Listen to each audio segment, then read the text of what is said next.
أعوذ بالله من الشيطان الرجيم. بسم الله الرحمن الرحيم.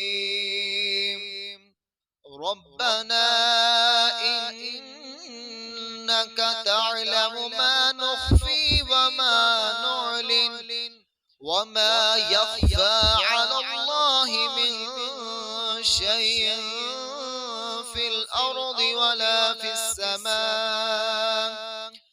الحمد لله الذي وهب لي على الكبر إسماعيل وإسحاق إن ربي لسميع الدعاء.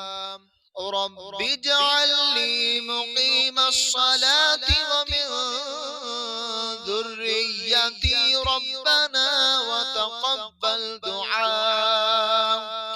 ربنا اغفر لي ولوالدي وللمؤمنين يوم يقوم الحساب.